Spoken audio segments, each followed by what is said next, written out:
मोजणी फी भरावी लागत होती, पण आपल्या सरकारने आता 200 रुपयामध्ये पोट हिस्सा मोजणी मंजूर केली आहे आणि या 200 रुपयामध्ये जेवढे काही पोट हिस्से असतील, समजा 5 पोट हिस्से आजूबाजूला असतील तर 1000 रुपयामध्ये संपूर्ण मोजणी या शेतकऱ्याची होईल। त्यामुळं 10,000, 12,000, 15,000 पर्यंत ज्यांना खर्च लागत होता त्या शेतकऱ्यांना फक्त आता 1000 रुपयामध्ये 5 पोट हिस्से असेल तर 200 प्रत्येकाचे 1000 रुपयेच लागतील। त्यामुळं जवळपास खूप मोठा एक भार शेतकऱ्यावरचा दूर झाला आणि आता जमीन मोजणी सोपी झाली। सरकारने खाजगी भूकरमापकांनाही सुद्धा आता परवानगी दिली आहे। खाजगी भूकरमापक जिल्हाधिकारी आता नेमणार आहे। ते जे खाजगी भूकरमापकची मोजणी हे आमचे भूकरमापक जे आहे गव्हर्नमेंटचे ते त्याला सर्टिफाईड करतील आणि राज्यामध्ये पुढच्या वर्ष दीड वर्ष वेळ लागेल।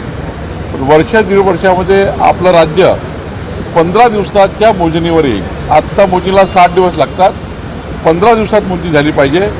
मोजणीनंतरच खरेदी खत झालं पाहिजे, खरेदी खत झाल्यानंतर म्युटेशन झालं पाहिजे। जर आपण हे केलं तर स्पॉटवरची परिस्थिती आणि रजिस्ट्रीमध्ये त्या ठिकाणी आराजी असेल ती सारखी असेल, त्यामुळं वाद तयार होत नाही, कोर्टातले वाद मोठ्या प्रमाणात कमी होतील।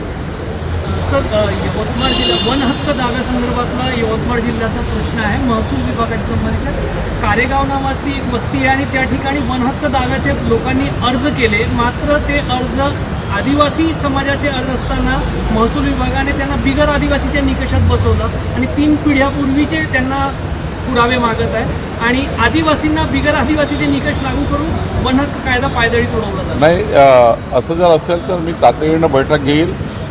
वन हक्क जो मंजूर करतं ती ग्रामस्तरीय वन हक्क समिती मंजूर करतं आणि ग्रामस्तरीय वन हक्क समितीची आता फेररचना झालेल्या आहेत। मी त्या ग्रामहक्क वन समितीने केलेले जे काही दावे आहेत किंवा जे काही अर्ज त्यांनी मंजूर केले असतील त्याच अर्जाला जिल्हास्तरीय वन हक्क समिती मान्यता देणार आहे।